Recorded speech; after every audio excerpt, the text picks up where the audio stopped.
AITA for labeling all my food after my roommate's friends ate all my food at a party she threw and didn't warn me. I told her that she should pay for all the food.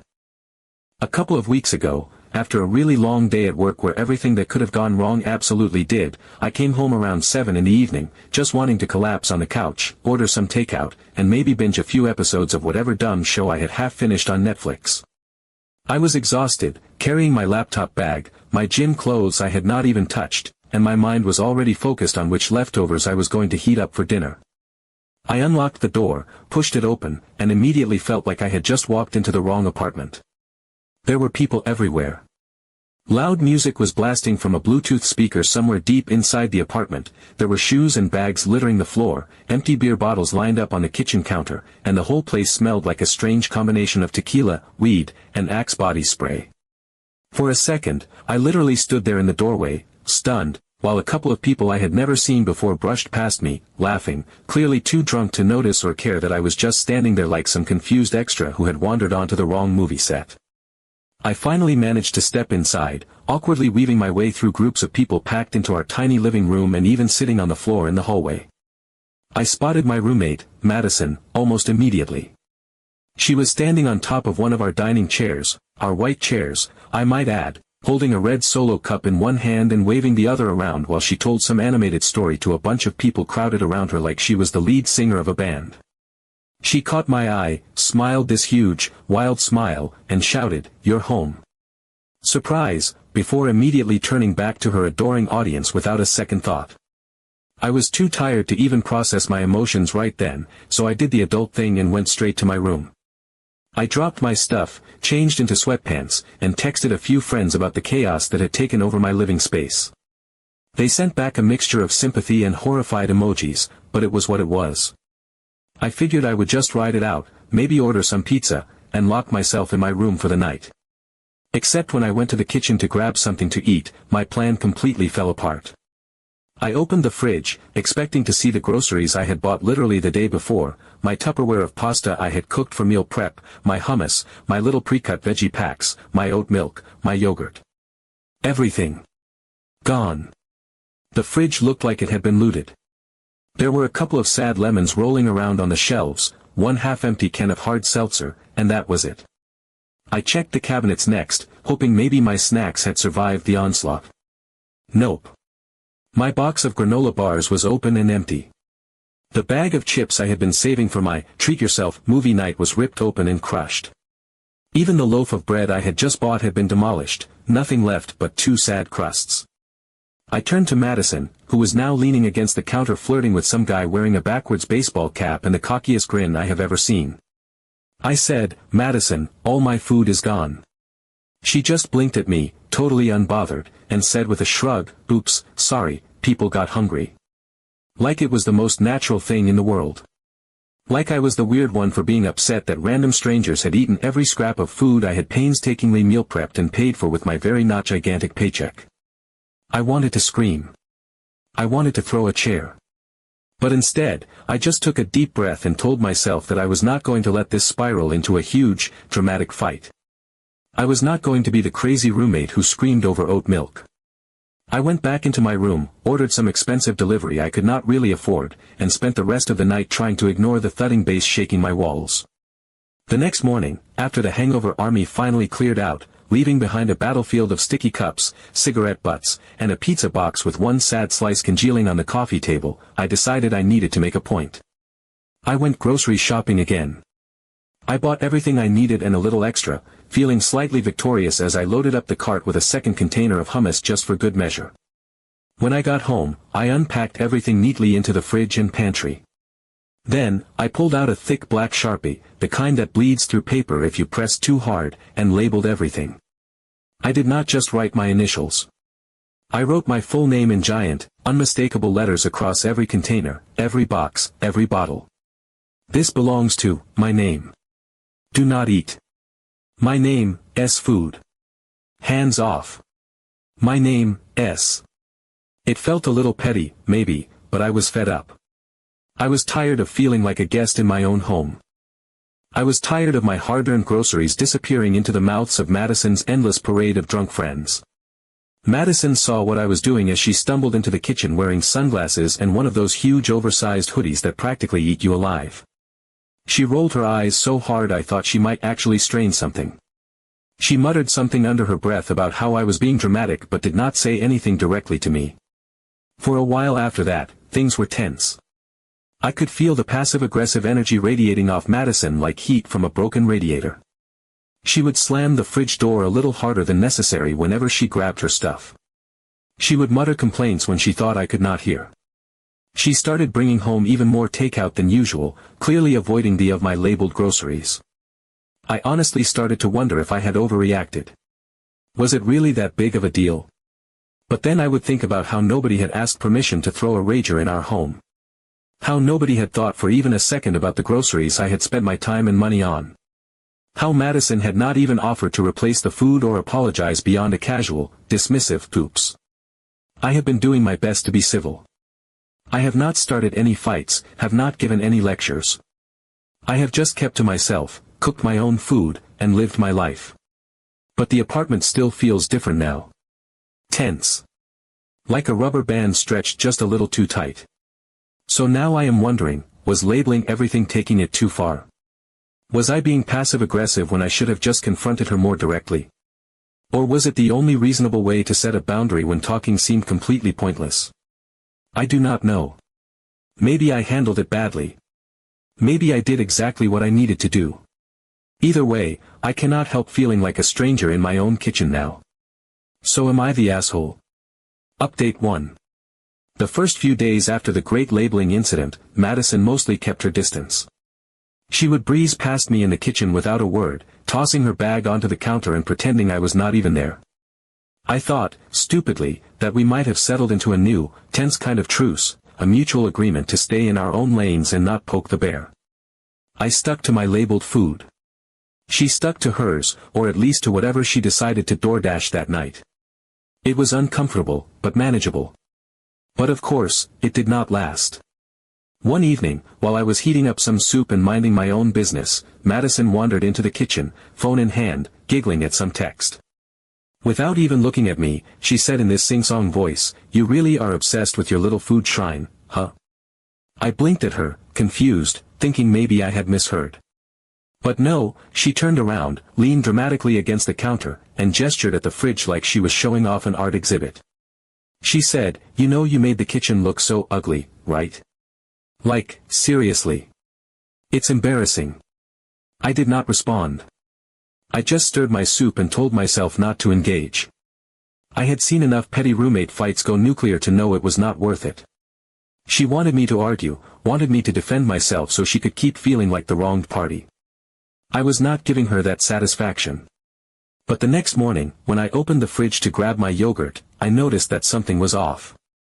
The label, the one I had written carefully across the top in bold black marker, was gone. At first, I thought maybe it had fallen off. I checked the floor around the fridge. Nothing. I checked the trash. Still nothing. I told myself I was being paranoid and slapped a new label on it. The day after that, 2 more labels were mysteriously missing. Then another. Then a whole bag of my almonds that had been labeled and tucked safely onto my designated shelf was just gone. No note, no text, nothing. I started getting suspicious, but I still wanted to believe it was an accident. I wanted to believe we were just 2 tired, stressed girls trying to cohabitate without tearing each other's throats out. That illusion shattered about a week later. It was around 10 at night, and I came back from a late shift, totally wiped out and craving the yogurt I had been saving all day.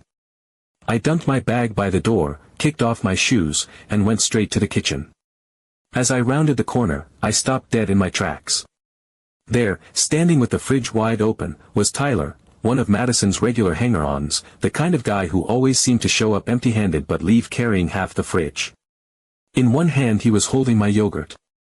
In the other, he was slowly and deliberately peeling off the Sharpie label I had stuck to the lid. I must have made some kind of noise because he looked up, grinning like he had just gotten caught TPing a house. He shrugged and said, "If it doesn't have your name on it, it's fair game, right?" Like he was pointing out some hilarious loophole in a contract instead of admitting he was stealing my food right in front of me. Something inside me snapped.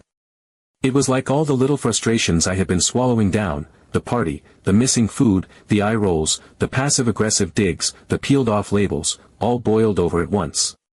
I did not scream. I did not cry.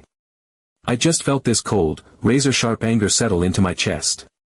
I told Tyler to put the yogurt back, leave, and not come back unless he was invited by me, which, frankly, would be never. He laughed like he thought I was joking, but when I did not so much as twitch a smile, he muttered something under his breath and slunk out, slamming the door on his way. That should have been the end of it, but of course Madison had to escalate. When I confronted her about her friends disrespecting my stuff, she waved me off like I was complaining about a squeaky door. She said I was being dramatic and that, college students share food, that's just how it is. Like we were still in some dorm where stealing someone's ramen noodles was part of the bonding experience, not two adults paying rent for a shared apartment. I pointed out, calmly, because at this point my anger had crystallized into something colder, sharper, that what she and her friends had done was not just rude, it was theft. She rolled her eyes so hard I thought they might actually get stuck that way. She refused to pay me back for anything. Not the pasta. Not the snacks. Not even the oat milk, which I had to special order because I am lactose intolerant and need it for my morning coffee unless I want to spend the rest of the day doubled over in pain. Fine, I thought. If she wanted to play that game, I would play it better. That night, I sat down at the kitchen table with my laptop and a calculator and started making a list. Every item they had eaten. Every container they had finished.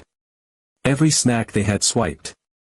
I pulled up my grocery delivery receipts, checked my bank transactions, even did a quick estimate for things like the half-empty jar of peanut butter I had to throw out after finding someone's dirty spoon sticking out of it.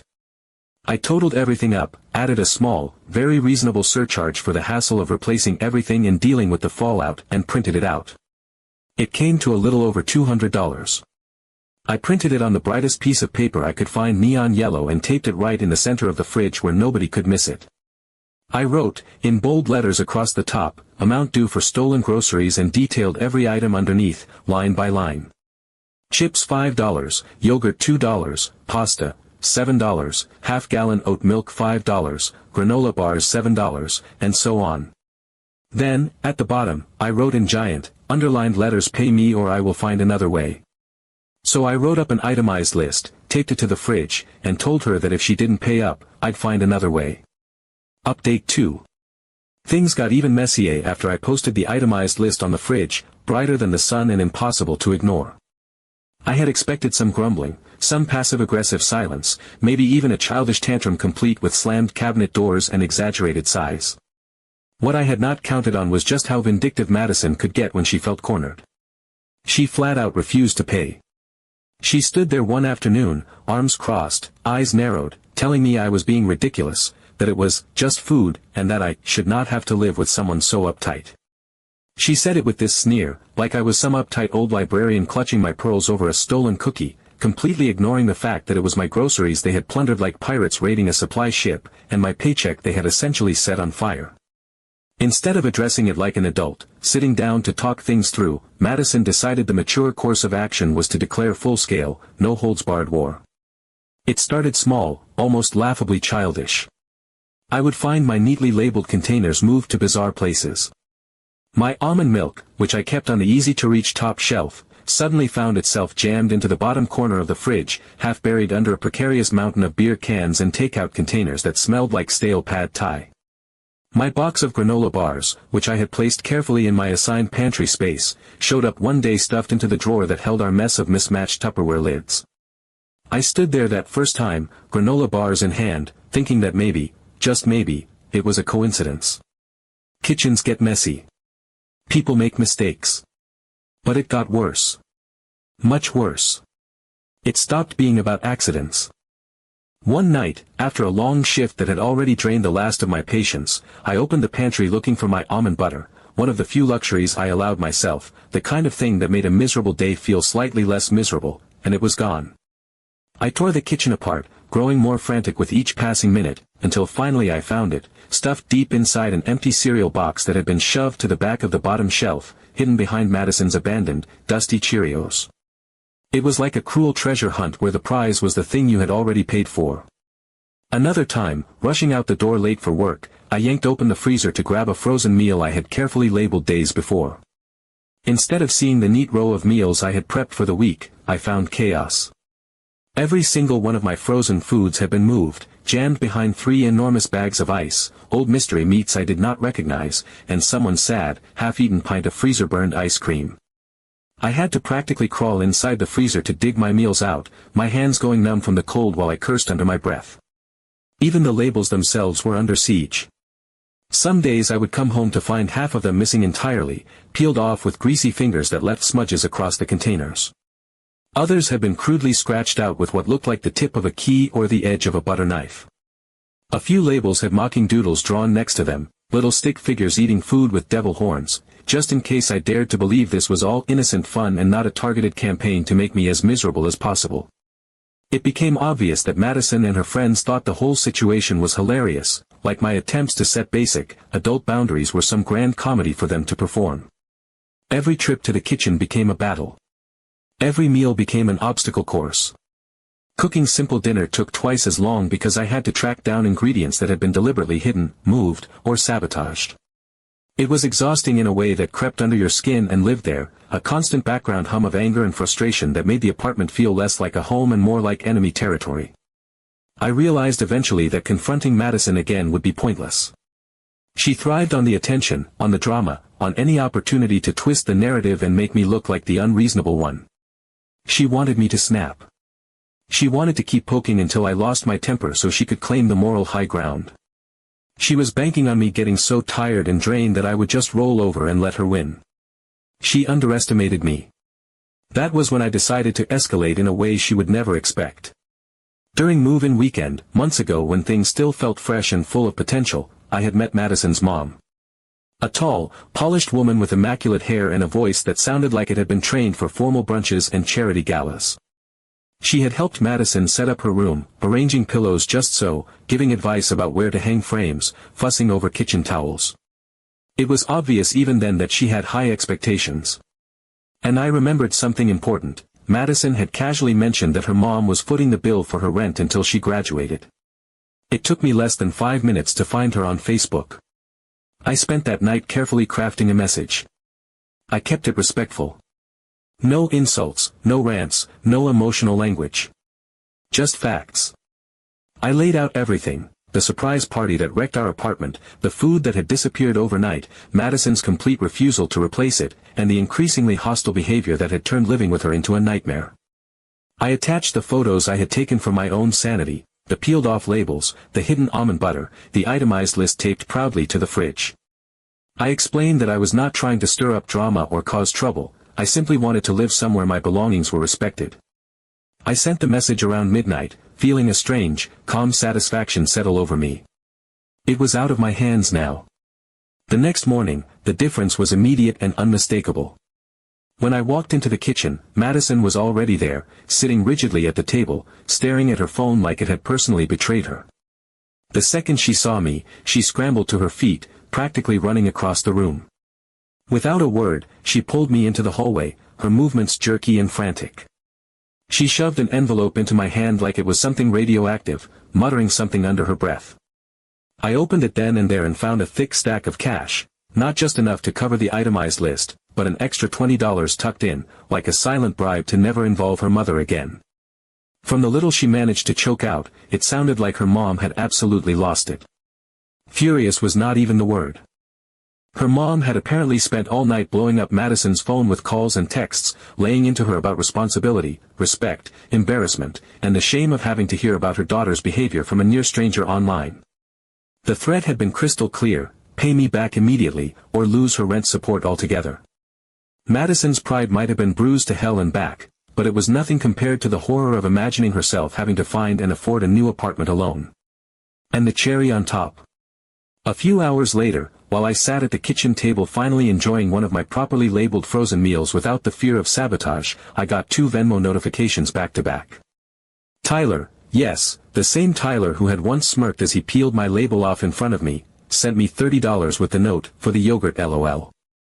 Another one of Madison's freeloading party friends followed right after, sending $20 labeled, party food donation. Even better, a few hours later two of Madison's friends Venmo'd me money too. Update 3. After everything, the sabotage, the cash envelope, the Venmo pings from her freeloading friends, I thought that was where things would end. I figured we would just exist in a state of Cold War until our lease ran out. I never imagined Madison would actually sit down with me and have a real conversation like an adult, but a few nights after everything went down, that was exactly what happened. It was late, and I had just finished cleaning up after dinner. I was sitting at the kitchen table scrolling through my phone when Madison came out of her room, looking awkward and fidgety. I braced myself for another round of passive-aggressive nonsense, but to my surprise, she asked if we could talk. She actually sat down across from me, wringing her hands like someone about to confess to a crime. She said she was sorry. Not in the half-assed way people toss out apologies when they want you to shut up about something, but in a way that actually seemed genuine. She admitted that she had not realized how serious I was about food boundaries, that she had grown up in a house where everyone shared everything without asking, and she just assumed that was normal. She said that when her mom got involved, it snapped her out of her defensiveness and made her realize how badly she had handled things. She did not try to make excuses. She did not blame me for overreacting or accuse me of being dramatic. She just apologized. It was not some magical movie moment where suddenly all the tension disappeared, but it was honest, and that counted for a lot. We ended up talking for over an hour. We agreed that we needed to set some basic, non-negotiable roommate rules if we were going to survive the rest of our lease without killing each other. The first rule: no touching anything that is not yours. If you did not buy it, do not eat it, do not move it, do not even look at it too long. The second rule: if someone wants to throw a party, they have to give at least 48 hours notice, and it has to be a discussion, not a declaration. The third rule: if you invite guests into the apartment and they consume anything that is not yours, you are fully responsible for replacing it. No arguments, no eye rolls, no pretending you did not notice it missing. Madison even offered, on her own, to buy me a full week's worth of groceries as a gesture of goodwill. She said she wanted to show that she was serious about making things right, and honestly, that was more than I had expected. She pulled out her phone right there and asked me to send her a list of what I needed, and the next day, she came back from the store with everything I had asked for, plus a few extra snacks she thought I might like. It was a small thing, but it meant a lot. Since then, things have actually been okay. We are not best friends. We do not stay up late gossiping or planning wine nights. We mostly do our own thing. She has her friends over sometimes, but they are quieter now, and Madison makes sure to check in with me before inviting anyone. The kitchen is no longer a battlefield. I can open the fridge and find my oat milk exactly where I left it, untouched, unbothered, peacefully chilling in its rightful spot. It is a weird kind of peace, the kind that feels tentative but solid enough to believe in. The petty games have stopped. The labels have stayed on. And while there is still an invisible line drawn between us, the kind that comes from surviving a messy roommate war, at least it is a line we both respect now. It took an absurd amount of drama to get here, but standing in the kitchen on a quiet Tuesday night, drinking coffee made with my own oat milk, I realized that sometimes boundaries are messy to build, but worth every ounce of effort once they are finally standing tall. We are not besties or anything, but at least now I can keep oat milk in the fridge without fearing for its